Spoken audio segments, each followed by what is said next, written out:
नमस्कार मित्रांनो, मी आपल्या सर्वांचं गॅलेक्सी स्पर्धा परीक्षा मार्गदर्शन केंद्र या यूट्यूब चॅनलवर स्वागत करतो आहे. आणि आज आपण सरासरी हा जो टॉपिक आहे तो पाहण्याचा प्रयत्न करतो आहे. यामध्ये आपण पोलीस भरतीमध्ये आतापर्यंत आलेले जे प्रश्न आहेत त्या प्रश्नांची सोडवणूक करण्याचा आपण परिपूर्ण प्रयत्न करतो आहे आणि एकदम सोप्या पद्धतीने सोप्या भाषेमध्ये आपण त्याला सॉल्व करण्याचा प्रयत्न करणार आहोत. तर सरासरी सोडवण्यासाठी आपल्याला जे महत्त्वाचे रूल असतात त्यातला बघा पहिला रूल तुमच्यासमोर मांडला आहे मी. सरासरी इज इक्वल टू एकूण संख्यांची बेरीज डिवाइड बाय एकूण संख्या. हा जो रूल आहे हे रूल तुम्ही लक्षात असू द्या, म्हणजे जेव्हा तुम्ही सॉल्व कराल त्यावेळेला तुम्हाला बऱ्यापैकी याचे कंटेंट किंवा हे रूल तुम्हाला बहुतेक प्रॉब्लेममध्ये कामात येतील. तर सरासरीचा पहिला रूल आहे एकूण संख्यांची बेरीज डिवाइड बाय एकूण संख्या. त्यानंतर दुसरा जो रूल आपल्याला कामाचा आहे तो रूल दिला आहे तुम्हाला एकूण संख्यांची बेरीज इज इक्वल टू सरासरी गुणिला संख्या.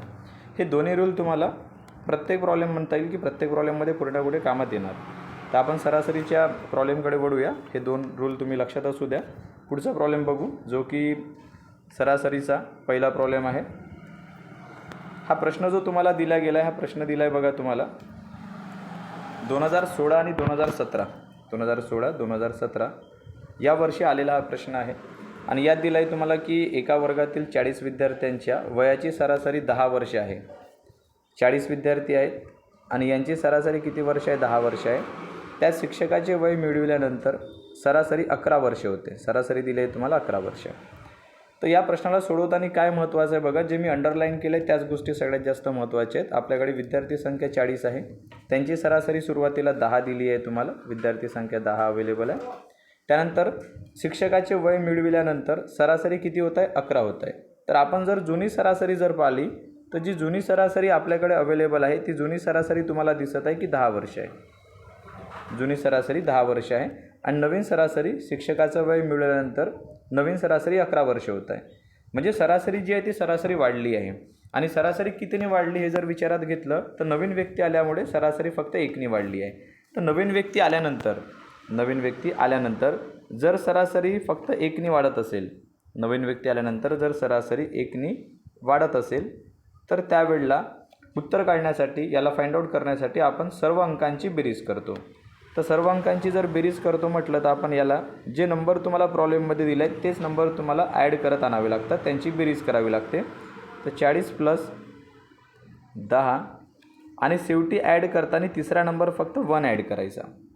म्हणजे सुरुवातीचे नंबर जुने जे असतात ते घेऊन घ्यायचे. 40 विद्यार्थी, जुना सरासरी 10च आहे आणि शेवटी तिसरा नंबर फक्त 1 ॲड करायचा. या पद्धतीने यांची जर ॲडिशन काढली तर यांची ॲडिशन किती येते आपल्याकडे? 51 येते. आणि 51 म्हणजे हे तुमचं शिक्षकाचं वय राहील की शिक्षकाचं जे वय आहे ते किती वर्ष राहणार? 51 वर्ष राहणार. एवढ्या सोप्या पद्धतीने तुम्ही या प्रॉब्लेमला सोडवू शकता. हा रूल कधी लागेल तर ज्या वेळेला फक्त सरासरी 1ने वाढते त्याच वेळेला हे कॉन्सेप्ट आपण या ठिकाणी वापरू शकतो. हे लक्षात आलं असेल तुम्हाला. यानंतर आपण पुढच्या प्रॉब्लेमकडे वळूया. सेकंड प्रॉब्लेम बघा तुमच्या स्क्रीनवर आता कॅरी करतोय आपण. सेकंड प्रॉब्लेम बघताना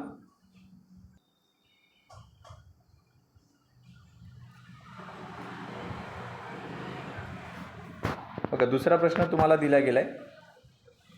एका नावेत 22 किलोग्राम वजनाची 25 मुले आहेत. 25 मुले बसली आहेत. नावाड्यासह सर्वांची सरासरी वजन 24 किलोग्राम झाले. 22 लोक आहेत आपल्याकडे, सरासरी 22 किलोग्राम आहे आणि मुलं किती आहेत? 25 मुलं बसली आहेत. नावाड्यासह म्हणजे काय तर नेमका एक नवीन व्यक्ती पुन्हा त्या ग्रुपमध्ये ॲड करण्यात आला की नवीन व्यक्ती त्यामध्ये आला. त्याच्यामुळे काय झाली, सरासरी जे वजन आहे ते 24 किलोग्राम झाले. म्हणजे या ठिकाणी जर पाहिलं तर जुनी सरासरी होती 22 जी की दिसत आहे आपल्याला, आणि आता नवीन जी सरासरी तयार झाली ती नवीन सरासरी तुमच्याकडे तयार झाली ती किती आहे तर 24 आहे. म्हणजे यामध्ये बघा सरासरीची जी वाढ झाली आहे ती सरासरीची वाढ कितीने झाली तर सरासरीची वाढ झाली आहे जवळजवळ 2ने. तर जर समजा सरासरी 1ला सोडून कोणत्याही संख्येने वाढत असेल, सरासरी 1ला सोडून कोणत्याही संख्येने वाढत असेल, म्हणजे समजा 1.2ने वाढली, 1.5ने वाढली, 200 ग्रामने वाढली, 300 ग्रामने वाढली, 2ने वाढली, 4ने वाढली, 8ने वाढली, तर सरासरी जर समजा 1ला सोडून जर वाढत असेल तर त्यावेळेला हा जो पर्टिक्युलर रूल तुमच्या नजरेसमोर दिसत आहे हा रूल आपण त्या ठिकाणी यूज करत आणू शकतो. या रूलच्या जोरावर तुम्ही ते प्रॉब्लेम सोडवू शकता. रूल कधी लागेल तर सरासरी जर 1ला सोडून वाढत आहे, मग 1ला सोडून म्हणजे कितीने पण म्हणू शकतो आपण त्याला, म्हणजे 1.2 पासून तर 0.2 पासून किंवा ग्राममध्ये बोलतोय मी, ग्रामने वाढत आहे तरीसुद्धा तुम्ही या रूलचा वापर करू शकता. आता हा रूल जर अप्लाय करतो म्हटलं तर यात दिला आहे तुम्हाला, पहिल्यांदा लिहायचं आहे तुम्हाला संख्या. काय लिहायची तुम्हाला? संख्या. तर जी संख्या तुम्हाला दिल्या जात आहे ती संख्या आपण पुट करू या ठिकाणी. तर संख्या बघा किती अवेलेबल आहे तुमच्याकडे. जी संख्या दिल्या जात आहे ती संख्या आपल्याला दिली आहे 25. त्यानंतर सरासरी किती अवेलेबल आहे, तर सरासरी जर आपण विचारात घेतली तर सरासरी आपल्याला दिल्या गेली आहे 22. त्यानंतर वाढलेली सरासरी जर विचारात घेतली तर वाढलेली सरासरी किती आहे बघा. वाढलेली सरासरी तुम्हाला दिसत आहे 2. हे लिहून घ्यायचं. हे लिहिल्यानंतर पहिल्या आणि तिसऱ्या संख्येचा मल्टिप्लाय करून घ्या. पहिल्या आणि तिसऱ्या संख्येचा गुणाकार करा आणि याचा मल्टिप्लाय जर तुम्ही केला तर याचा मल्टिप्लाय किती येतो तुम्हाला, तर याचा मल्टिप्लाय येतो 50. 25 आणि 2चा गुणाकार 50. त्यानंतर हे जे शेवटचे 2 अंक आहेत हे शेवटचे 2 अंक यामध्ये ॲड करून घ्या. तर शेवटचे 2 अंक किती आहेत, एक दिला आहे तुम्हाला 22 आणि एक दिला आहे तुम्हाला 2. यांना ॲड करून घ्या. यांना जर तुम्ही ॲड केलं तर यांचं ॲडिशन किती येते, तर इकडे येणार 7 आणि इकडे येणार 4, म्हणजे तुमची ॲडिशन किती आली, तर 74 आली. तर 74 हे तुमचा आन्सर असेल, म्हणजे पहिला ऑप्शन तुमचा मार्किंगमधला असेल त्या ठिकाणी. तर तुमचं व्हॅल्युएशन किती येतो आहे, 74. तर या पद्धतीने आपण हा रूल वापरून ज्या ठिकाणी सरासरी 1ला सोडून वाढत आहे त्या ठिकाणी हा रूल वापरला जाऊ शकतो आणि या रूलच्या जोरावर आपण एकदम सोप्या पद्धतीने हे या टाईपचे प्रश्न आपण सोडवू शकतो. पोलीस भरतीची तयारी करत असताना विद्यार्थी मित्रांनो लक्षात असू द्या की जास्त किंवा कोणत्याही एक्झामची तयारी करत असताना जास्त हेडॅक न घेता जेवढं तुम्हाला सफिशियंट असतं किंवा जेवढं पेपरमध्ये येण्यासारखा पार्ट राहतो तेवढ्याच गोष्टी तुम्ही वाचत चला. सरासरीचे किंवा मॅथ्सचे जे प्रश्न असतील त्याच्यावर आम्ही रेग्युलर व्हिडिओ टाकण्याचा प्रयत्न करत राहू आणि ज्यातून तुम्हाला एकदम सोप्या पद्धतीने आणि एकदम शॉर्टकट पद्धतीने प्रश्न कसे सोडवायचे याची माहिती देण्याचा परिपूर्ण प्रयत्न आमच्याकडनं केला जाईल. आता आपण पुढच्या प्रश्नाकडे वळूया. पुढचा प्रश्न बघा तुम्हाला काय दिसतोय स्क्रीनवर. 5 क्रमवार समसंख्यांची सरासरी. यात महत्त्वाचा हा कंटेन आहे की 5 क्रमवार काय दिले आहेत तुम्हाला, समसंख्या दिल्या आहेत आणि 5 क्रमवार समसंख्यांची सरासरी तुम्हाला दिल्या जात आहे की 5 क्रमवार जर तुम्ही समसंख्यांची सरासरी काढली तर ती सरासरी किती आहे तुम्हाला दिलेली 34 आहे. तर विचारत आहे सर्वात लहान संख्या कोणती. तर इथं रूल बघा तुम्हाला पुट करून दिला, एकदम व्यवस्थितपणे मेन्शन करून दिला आहे की क्रमवार समसंख्या किंवा विषम संख्या असल्यास, म्हणजे क्रमवार समसंख्या किंवा विषम संख्या असल्यास त्यावेळेला रूल हे 3 वापरता येतील. पहिला रूल आहे सरासरी इज इक्वल टू पहिली संख्या प्लस n-1. मोठी संख्या काढायची असेल तर मोठी संख्या इज इक्वल टू सरासरी प्लस n-1 आणि लहान संख्या काढायची असेल तर सरासरी मायनस n-1. हे रूल तुम्ही अप्लाय करू शकता. हे रूल कधी लागतील, क्रमवार समसंख्या किंवा क्रमवार विषम संख्या राहिल्या तर त्यावेळेला आपण हा रूल वापरत येऊ शकतो. तर इथं विचारलं जात आहे तुम्हाला की लहान संख्या कोणती आहे. काय काढायचं आपल्याला, लहान संख्या काढायची आहे. लहान संख्या जर काढतो म्हटलं तर लहान संख्या काढण्याचा हा रूल आपल्याला या ठिकाणी वापरता येतो. तर लहान संख्याचा रूल आहे लहान संख्या इज इक्वल टू सरासरी. तर सरासरी दिलीच आहे तुम्हाला प्रॉब्लेमला, किती आहे तर 34 आहे. ते लिहत चला. 34 मायनस n म्हणजे संख्या होतील. तर संख्या किती आहेत बघा तुम्हाला दिलेल्या, संख्या दिल्या आहेत तुम्हाला 5. त्यामधनं 1 मायनस करा, म्हणजे तुमच्याकडे जे नंबर्स अवेलेबल राहतील आता सॉल्व केल्यानंतर इथं आले 34 मायनस याला जर मायनस केलं तर याचे किती येतील आपल्याकडे, तर 4 येतील. याला जर तुम्ही डिडक्ट केलं तर किती राहतील, 30 राहतील. तर 30 म्हणजे तुमची सर्वात लहान संख्या असेल, म्हणजे तुमचं मार्किंग जे आहे ते सेकंड नंबरचं ऑप्शन असेल या ठिकाणी. रूल कधी लागेल तर पुन्हा एकदा रिवाईज करतो आहे. क्रमवार समसंख्या किंवा विषम संख्या राहिल्या तर त्यावेळेला आपण हा रूल त्या ठिकाणी वापरत येऊ शकतो. एकदम सोप्या पद्धतीने आणि जास्त हायपर न होता स्टडीचं प्लॅनिंग जर तुम्ही येणाऱ्या 3-4 महिन्यात जर केलं तर तुमच्या हातात पोलीस भरतीची एक पोस्ट राहू शकते. त्याच्यामुळे आपण व्यवस्थितपणे त्या प्रॉब्लेम जे आतापर्यंत विचारल्या जात आहेत ते प्रॉब्लेम या ठिकाणी सोडवण्याचा आपण परिपूर्ण प्रयत्न करतो आहे आणि एकदम सोप्या पद्धतीने तुम्हाला सांगण्याचा प्रयत्न या ठिकाणी करण्यात येत आहे. पुढच्या प्रश्नाकडे वळूया बघा. यात दिला आहे तुम्हाला की विराट कोहलीने 4 डावात काढलेल्या धावांची सरासरी 80 आहे. तर चार डावात एकूण किती धावा काढल्या, तर विचारलं आहे आपल्याला की 4 डावात एकूण किती धावा काढल्या. हे जे प्रश्न आहे ते सगळे आतापर्यंत घेतले, सगळे कोणत्या ना कोणत्या पेपरला येऊन गेले आहेत. हा प्रश्न 2017मध्ये आलेला आहे आणि तुम्हाला विचारता एकूण डावा म्हणजे एकूण रन किती काढले, एकूण डावामध्ये त्यांनी रन किती काढले तुम्हाला या ठिकाणी फाइंड आउट करायचं आहे. तर समजा आपल्याला जर एकूण रन काढायची गरज पडली, एकूण रन म्हणजे आपण एकूण बेरीज काढणार आणि एकूण बेरीज जर काढायची गरज पडली तर याला रूल लागतो सरासरी गुणिला संख्या. सरासरी गुणिला संख्या. तर सरासरी किती आहे बघा तुम्हाला दिलेली. 4 डावात एकूण धावा किती काढल्या, म्हणजे एकूण रन काढायचे आहेत आणि एकूण रन जर काढायचे असतील तर रूल तोच लागेल, सरासरी गुणिला संख्या. तर सरासरी किती आहे बघा तुम्हाला दिलेली. सरासरी दिली आहे तुम्हाला 80.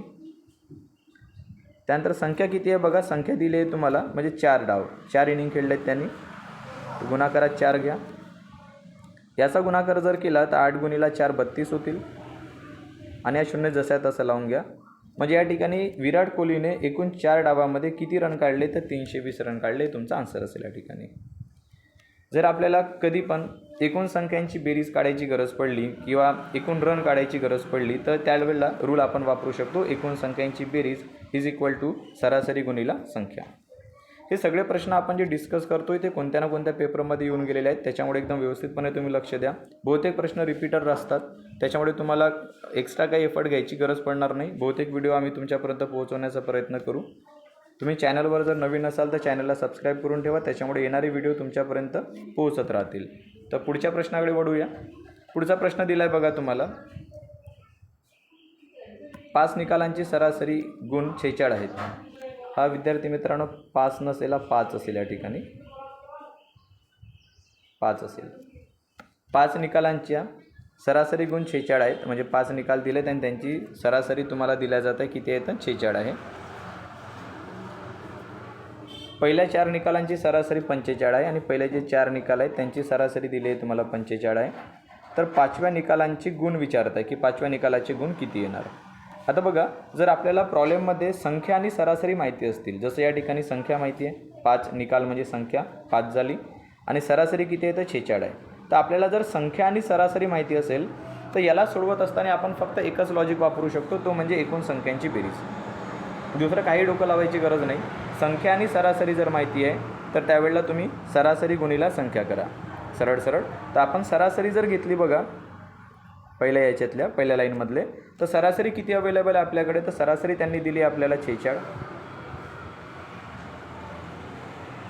संख्या किती आहे तर सरासरी दिली आहे 5 संख्यांची, तर गुणाकारात 5 घ्या. संख्या आणि सरासरी माहिती असेल तर हाच कन्सेप्ट तुम्ही वापरत येऊ शकता. याचा गुणाकार जर केला तर 5 सक 30, 3 हातचे होतील, 5 चोक 20, 20 आणि 3 झाले तुमचे 23, हातचे घेतलेले तर 230. म्हणजे 5 संख्यांची पूर्ण जर बेरीज काढली तर 230 येणार. त्यानंतर पुढच्या लाईनला दिला आहे तुम्हाला की 4 निकालांची सरासरी किती आहे 45. पुन्हा बघा संख्या माहिती आहे किती आहे 4 आहे आणि सरासरी किती आहे तर 45 आहे. तर तुम्हाला संख्या आणि सरासरी पुन्हा माहिती आहे, तर पुन्हा तेच कन्सेप्ट लागेल. जर मला संख्या आणि सरासरी जर माहिती आहे तर त्याला सोडवत असताना आपण एकूण संख्यांची बेरीज हाच कन्सेप्ट त्या ठिकाणी वापरू शकतो. तर आपण सरासरी गुणिला संख्या करूया. तर सरासरी किती अवेलेबल आहे बघा. सरासरी दिली आहे तुम्हाला 45. संख्या किती आहे तर संख्या इथं दिली आहे तुम्हाला 4 दुसऱ्या लाईनमध्ये. यांचा गुणाकार जर काढला तर 4 पंचे 20, 2 कॅरी होतील, 4 चौक 16, 16 आणि 2 झाले 18. ही जी बेरीज आहे ही 5 संख्यांची बेरीज होती जी की 230 आहे. ही जी बेरीज आहे ही आपली 4 संख्यांची बेरीज आहे जी की 180 आहे. तर तुम्हाला विचारलं आहे 5व्या निकालाचे गुण किती. तर 5 संख्यांची किंवा 5 निकालांची बेरीज 230, 4 निकालांची बेरीज 180. मला 5व्या निकालाचे गुण काढायचे आहेत, तर मला 5मधनं 4 निकालांची जी व्हॅल्यू आहे ती मायनस करावी लागेल. म्हणजे 5मधनं जर 4 निकाल आपण वजा केले तर आपल्याकडे फक्त एकच निकाल बाकी राहील, तो म्हणजे 5वा निकाल असेल. तर याला जर आपण वजा केलं तर इथं येतील आपल्याकडे 0. 13मधनं 8 वजा करू म्हणजे किती राहतील तर 5 राहतील आणि इकडे 0 येणार. म्हणजे तुमच्या 5व्या निकालाची जी व्हॅल्यू आहे ती किती आली तुमच्याकडे 50 आली.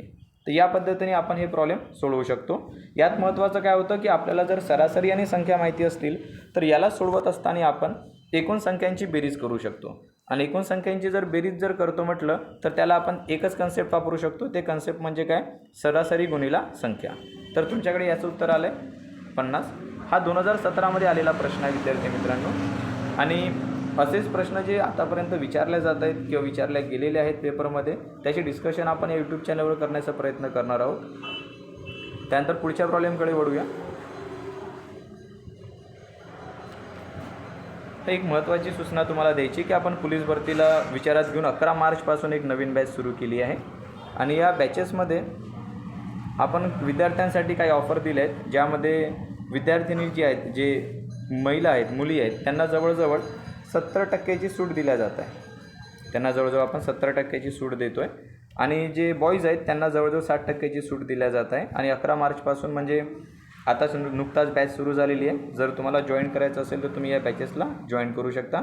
तसंच हा अभ्यासक्रम तुम्हाला येणाऱ्या भविष्यातील कोणत्याही सरकारी नोकरीसाठी अत्यंत उपयुक्त राहणार आहे. तर आज विद्यार्थी मित्रांनो आपण याच ठिकाणी थांबतो आहे. पुन्हा नवीन सरासरी आलेले प्रश्न जे आहेत पोलीस भरतीमध्ये त्याचा व्हिडिओ घेऊन मी लवकरच तुमच्यासमोर येणार. तेव्हापर्यंत तुमचं प्लॅनिंग व्यवस्थितपणे असू द्या. जास्त हायपर न होता डोकं एकदम शांतपणे प्लॅनिंग करून त्या पद्धतीने कार्य करण्याचा प्रयत्न करा. म्हणजे येणाऱ्या 4-5 महिन्यात तुमच्या पद्धतीने किंवा तुमच्या बाजूने रिझल्ट यायला सुरू होतील. तर धन्यवाद सगळ्यांना. जय हिंद.